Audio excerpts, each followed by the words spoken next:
All right, so today we're going to take a look at Math Skill Builder number 10 to help you get ready for the SAT.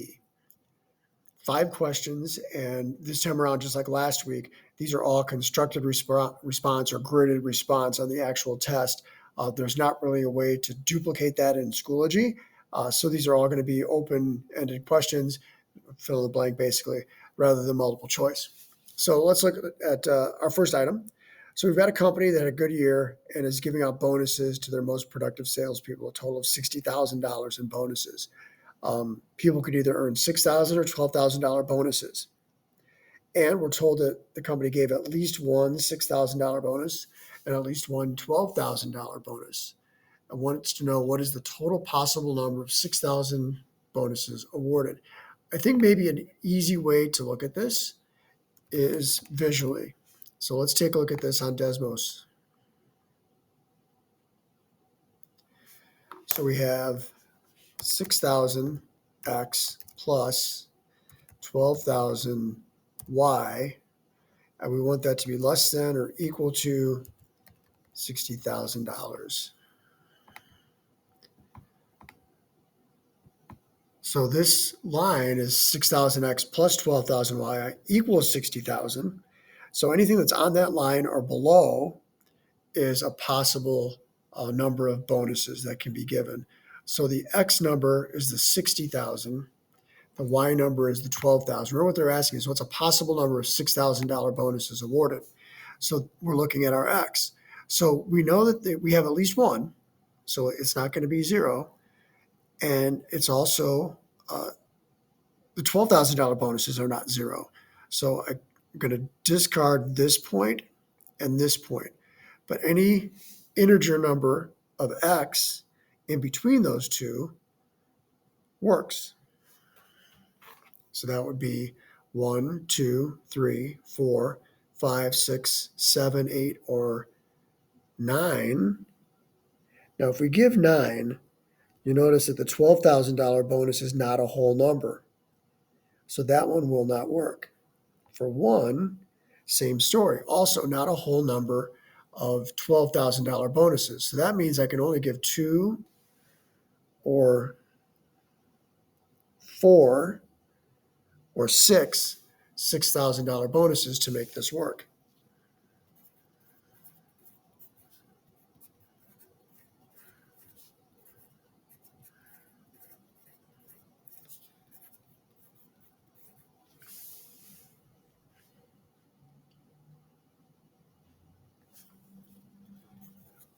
Eight works as well. So it has to be an integer number and it has to be an even number for this one to work. All right. So that was a case where on the SAT, you've got access to the Desmos graphing calculator right inside of the testing tool, right inside of your Blue Book app. And I would definitely recommend in a case like this, taking advantage of that. All right, let's see what's next.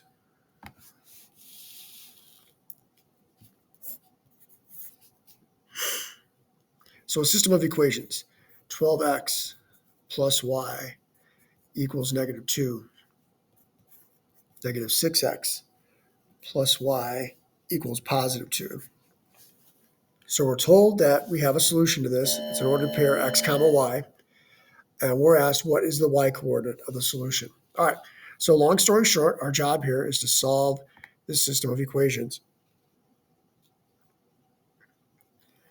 We know that we have substitution as an option. We have elimination as an option. We probably don't want to graph these.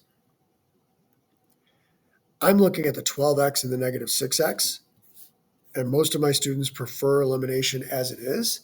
Elimination is going to be the easiest thing to do with this. If I multiply the second equation by 2, I get -12x. When I add that to my +12x, right, I get a coefficient of 0. It eliminates the x. So 12x plus y equals -2. And now I'm going to multiply the second equation through by +2. -12x plus 2y equals 4. So 12x, -12x, right? That goes to 0. 1y and 2y is 3y. -2, +4 is going to give you +2. They want to know what is the y coordinate of this solution. And we just found out that y equals 2/3. Right? So again, in the constructed response, in the grids, you'll place 2, you'll put a slash, you'll put 3, and you'll go with that.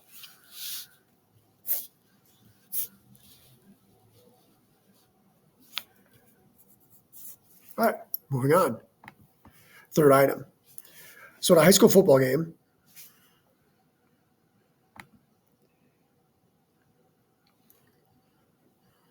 this one did not.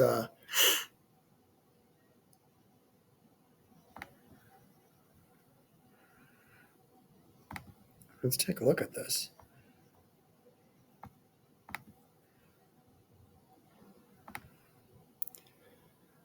We may have to come back to this one. Here we go. All right. So high school football game, an adult ticket costs $5 more than a student ticket.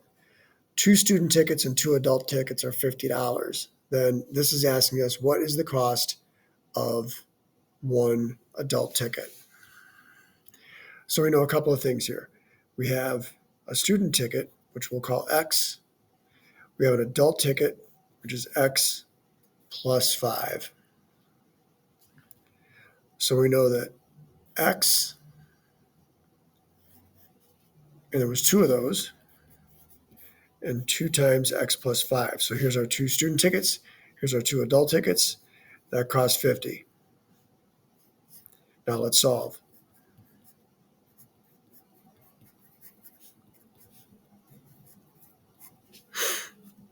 So 2x and 4x, that's 6x plus 20.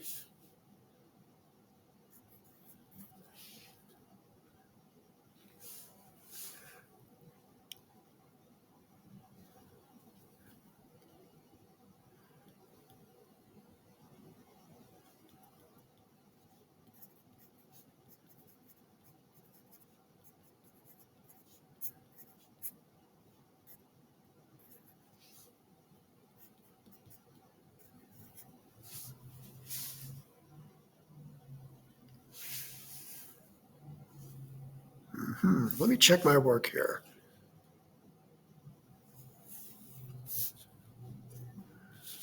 I'm going to think about this a little bit different way.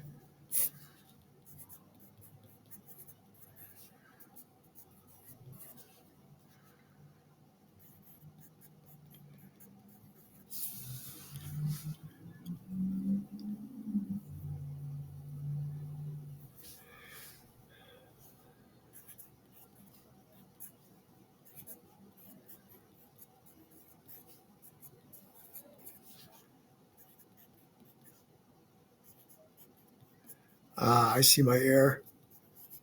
So this is the way that this went. 4x plus 10 equals 50.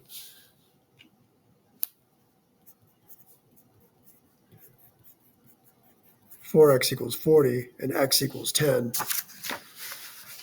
So we know a student ticket costs $10. The adult ticket is 10 plus 5. So adult ticket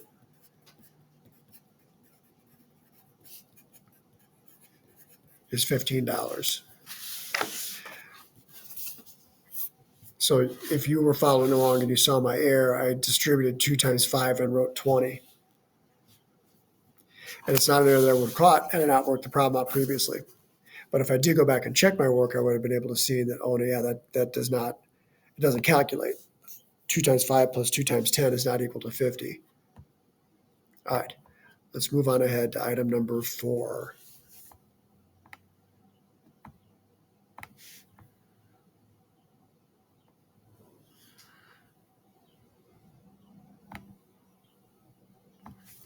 All right, here's what we've got.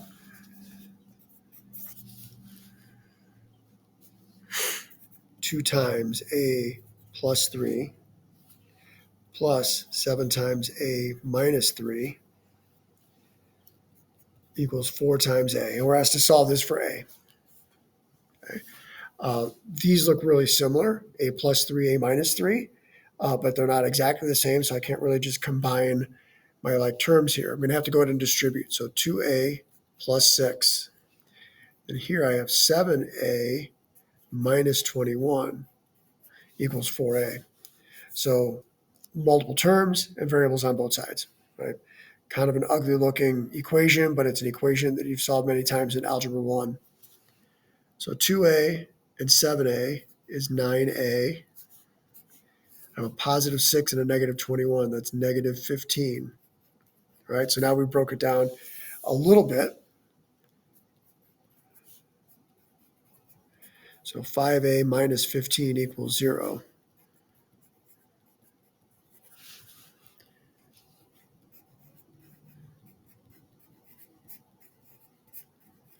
And we're going to get a equals 3 for this one.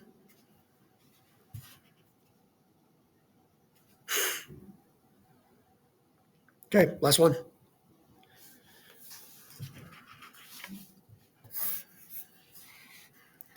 All right, so another word problem.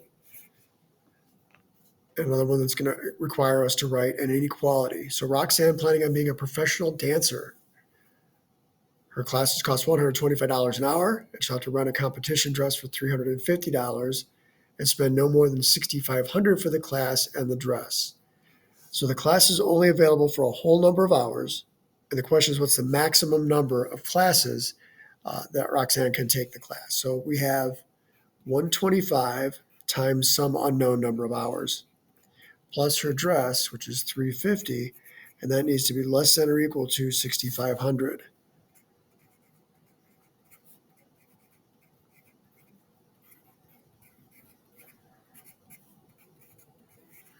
All right, so 125, how many times does that go into 6150? So you go to your calculator. And it feels a little bit like it's going to come out to be a weird decimal. I think that's a good guess. Let's know for sure.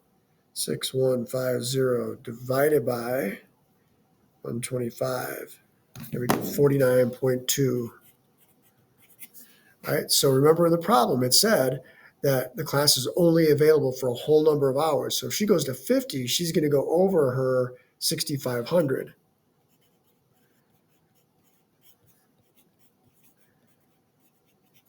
So her class she can take for a maximum of 49 hours. All right, you all, excellent work, and we will see you again next week.